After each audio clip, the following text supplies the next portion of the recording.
बेळगाव सीमा लढ्याचं नेतृत्व शाहू महाराज करणार आहेत। खासदार शाहू छत्रपतींनी कोल्हापुरामध्येही मोठी घोषणा केली आहे। 21 वर्षांचा लढा देऊनही मराठी भाषिकांना न्याय मिळालेला नाहीये। 48 खासदारांनी सीमा लढ्यासाठी एकजूट करणार। महाराष्ट्र सरकारनं आता तातडीनं हा प्रश्न सोडवण्याची गरज आहे।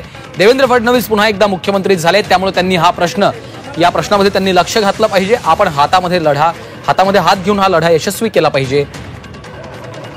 सीमा प्रश्नाबाबत राज्यातल्या 48 खासदारांना एकत्र यावं लागेल असं देखील खासदार शाहू छत्रपतींनी म्हटलेलं आहे। कोल्हापुरामध्ये त्यांनी ही महत्त्वाची मोठी घोषणा केली आहे।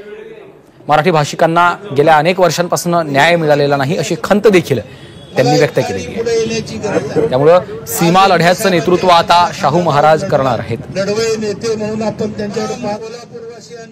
महाराष्ट्र शासनाच्या माध्यमातून ही जवळजवळ जोमाने चालली पाहिजे। तारखा वाढवून चालणार नाही। तारखा वाढून आता 21 वर्ष झालेली आहेत, तरी हीच परिस्थिती आहे। 21 वर्षानंतर जर ही अशीच परिस्थिती राहत असली तर मग याच्यामध्ये लोकशाही आहे कुठे, असा मोठा प्रश्न येतोय।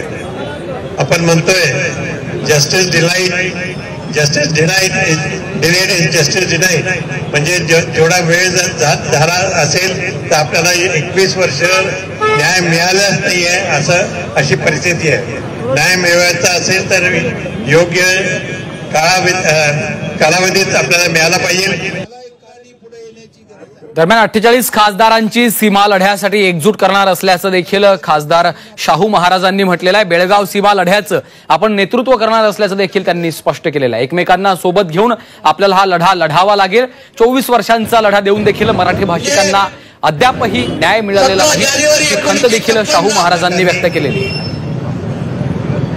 सीमा लढ्याचं नेतृत्व आता आपण करणार असल्याची महत्त्वाची घोषणा कोल्हापुरात खासदार छत्रपती शाहू महाराजांनी केलेली आहे। 48 खासदारांना आपण एकत्र आणणार आणि या सीमा लढ्याचं नेतृत्व करणार असल्याचं देखील शाहू महाराजांनी स्पष्ट केलेलं आहे। एकमेकांना सोबत घेऊन हातात हात घेऊन आपल्याला हा लढा उभारावा लागेल। गेल्या 24 वर्षांपासून अद्यापही मराठी भाषिकांना न्याय मिळाला नसल्याची खंतही त्यांनी व्यक्त केली आहे। 48 खासदार एकत्र आले तर निश्चितच त्याला जोर येईल, परंतु 48 खासदार एकत्र आणणे फार कठीण आहे। हे म्हणतात शक्य आहे, त्याला आणायचा प्रयत्न करूया। आपण 48 खासदारांना एकत्र आणायचा प्रयत्न करूया, आणि महाराष्ट्र शासनाला सुद्धा त्यांच्याकडनं जे काही करून घ्यायचं त्या दृष्टिकोनातून सुद्धा आपण प्रयत्न करू।